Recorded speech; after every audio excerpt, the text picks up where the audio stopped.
OMG, it is a new day and my laundry is looking at me dirty again. But the sun has finally come up and out and my yard just whispered to me, laundry will have to wait. Hello beautiful ones, and welcome to another vlog entry in the diary of a hybrid lazy gardener. Because I'm not lazy, more like laid back. So today I'm working in my front yard trying to finalize my vision for my overall curve. And even though the weather is finally changing over, it seemed to be extremely windy this day. Please don't break. Please don't break. Didn't break. Now back to me putting my newbie perennials in the ground. Now, when I planted this garden last year, my intent was to dedicate this space to lilies, but it was looking so naked. So I decided to add a few more plant friends and add more structure. Here's what I'm doing. So the goal is to make this look like, you know, it's kind of like a slope, because it is a slight slope, very slight, but I want to play into that. So I'm kind of building it up so it can look like it's sitting on a hill. Break it down a little bit. All right, break down a little bit, tough girl. She being a little tough, so we're gonna pack her in.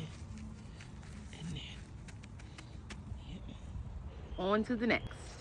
Now, when it comes to placement, I'm doing what makes sense. And since America is running out of pennies, I'm also doing what makes dollars. So make sure you subscribe. It's free. My front yard gets a lot of sun, which is why I am so desperate to put a tree in. I just haven't decided on which one.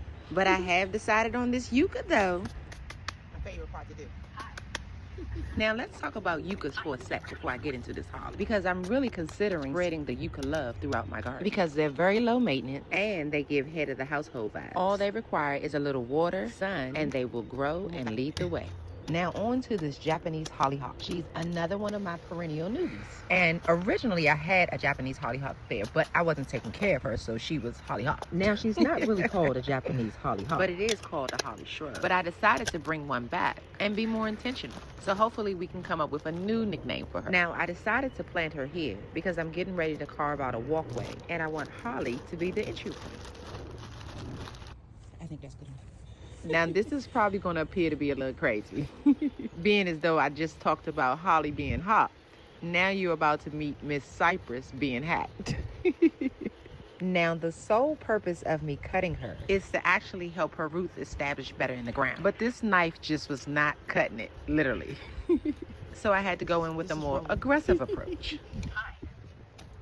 I know this seems harsh, and it is. We don't need all this bottom. We really don't need all of this bottom, but don't do this. This is really not necessary. I don't know what came over me.